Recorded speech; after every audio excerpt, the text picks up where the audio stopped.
It's that time of the week. It's time for Paddy's Say, where we discuss all things boxing with Swindon trainer Paddy Fitzpatrick. And Paddy, thank you for joining me. Sure. So yeah, in particular today, what we want to talk about is it's another weekend and another fight is up for grabs. And this time it's the form of Stephen Smith taking on Jose Pedraza in the IBF Super Featherweight title. What are your thoughts on that fight? I can't comment on that fight because I don't know his opponent too well, but it's a job to do away from home, so you're always up against it a little bit, but the whole Smith fan are a classy bunch, so. That's it. I know you're a big fan of the Smith family, so let's focus on Steve Smith for now. What do you make of his fighting style and his career so far?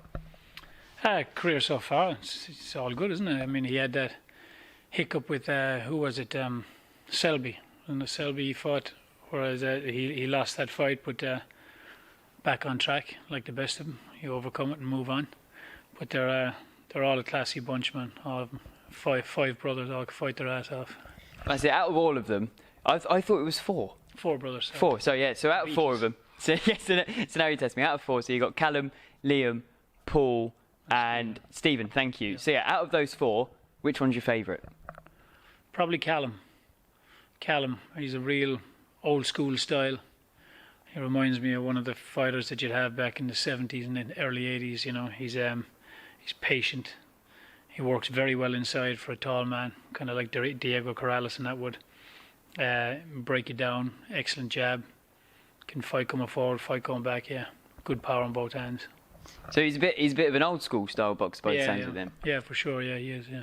So does that actually make it more interesting that he's still being so successful in the modern day game of boxing? Well, basic fundamentals, no matter what type of style you have, is always important, and he's got excellent fundamentals. I think that he's the best. He hasn't won the title yet, but I see him as being the best 68-pounder out there. So just how big an achievement is it to have four brothers, not only just at professional standard, but they're all competing from time to time for world titles? How impressive is it to have four siblings all at that level? It's impressive for one man to do it on his own. For four of them to do it, I'd hate to be the dude that's trying to date their sister. Yeah, they're all high class, every single one of them. So yeah, it's very impressive. That's it. I mean, I was doing a bit of research earlier, and you saw a picture of all four of them surrounding their mom, and you're like, their mom must never have felt more safe in her life since being sat with these boys. But what do you think? It must be hard for you to say, but to have four brothers all competing for boxing, do you think there's a lot of pressure for all of them to be trying to beat each other, or do you reckon the youngest one actually came into the world maybe not even wanting to box, but then he looks at his brothers and is thinking, I haven't got a choice, I've got to get in the ring? I don't know. Lots of guys do get involved in boxing because either the dad did it or they see the older brothers going down the gym and they follow him down. But you don't stay involved, especially at the level they're in, unless you love it yourself. And as far as rivalry, they all want to be as best they can be for themselves. They all want to achieve as much as they can as an individual.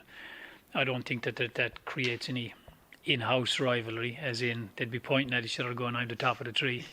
They seem to be a very, very supportive bunch. I probably know Paul more because I'd see him at a lot of the shows and kick back with him. But no, I think they're just a good bunch, support each other. I don't see none of that stick and needle that you'd be on about, no. Let's move on then from this week to last week, where obviously Anthony Joshua against Charles Martin. You sat here saying it's going to be a 50-50. Not sure where it's going to go. Fast forward, 2 rounds in, Anthony Joshua knocks him out. What did you think of the fight? Well, I said I couldn't really comment on the fight because I'd seen Charles Martin up in Big Bear, and I'd said to you I was surprised when I heard that he was at the level he was as a pro, because we had watched him spar 4 or 5 rounds, and then when he finished I asked him, do you fight pro? Because I wasn't sure, and he says, yeah, I'm 22-0, 20 knockouts, and I was like, oh. So I was surprised then when I came back and heard that he was fighting for the world title.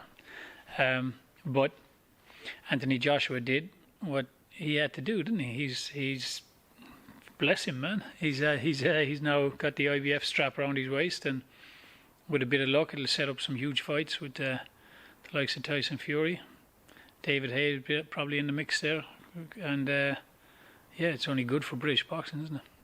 Certainly. So would you say that really Anthony Joshua, obviously fantastic achievement, but it sounds like he had quite an easy win, if you like. If you actually saw Charles Martin fight and think, are you a pro? Yeah, but listen, when you say it's an easy win, it's not an easy win until you've won it.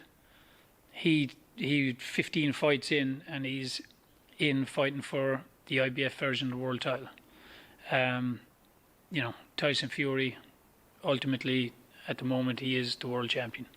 And that's not hating on Anthony Joshua. He has got the IBF strap now. But 15 fights in, it's not just who he was facing, it's the pressure of what he was trying to achieve. There's a lot of weight on his shoulders, and he handles it extremely well.